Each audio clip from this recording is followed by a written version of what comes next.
CBSE class 12 maths हमारा chapter है determinants और हम सीबीएसई के प्रीवियस ईयर क्वेश्चंस कर रहे हैं। हमारा अगला क्वेश्चन है question number 65, find the inverse of the matrix. तो हमारे पास ये एक मैट्रिक्स गिवन है, हमें इसका इन्वर्स निकालना है। Hence find the matrix P satisfying the matrix equation.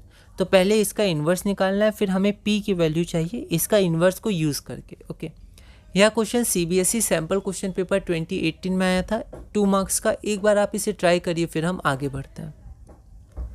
तो यहाँ पर सबसे पहले हमने ए को, जो हमारे पास गिवन मैट्रिक्स था, उसको ए मान लिया और हमारे पास पी की वैल्यू यहाँ, मतलब पी का एक इक्वेशन गिवन है, ठीक है, और हमें पी की वैल्यू चाहिए। तो यहाँ पर जो अगर आप ध्यान देंगे तो ये जो इक्वेशन, ये जो मैट्रिक्स है वो ए के बराबर है, तो हम लिख सकते हैं पी ए बराबर इतना फ्रॉम 1, ठीक है। अब हम क्या करेंगे, ए इन्वर्स से मल्टीप्लाई कर देंगे क्योंकि हमें पी की वैल्यू चाहिए, ठीक है। तो यहाँ पर ए आ रहा है तो पहले ए को हटाना पड़ेगा, तो उसके लिए हम लोग ए इन्वर्स को पोस्ट मल्टीप्लाई करेंगे क्योंकि ए बाद में है। तो P A inverse is equal to this matrix time A inverse.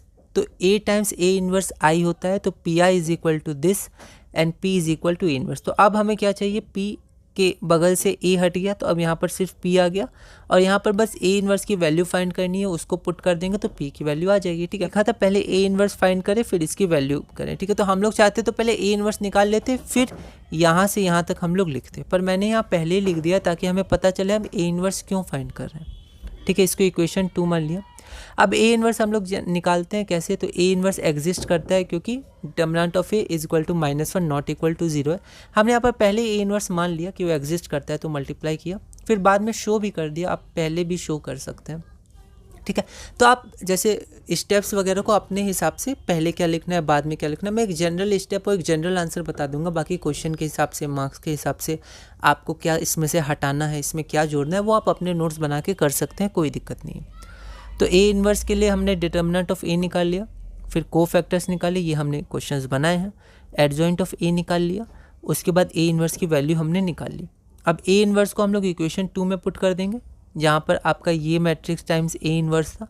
A inverse की वैल्यू पुट करके पी की वैल्यू हमारी आ गई, तो ये हमारी रिक्वायर्ड वैल्यू ऑफ पी है। ये हमारा क्वेश्चन नंबर 66 है।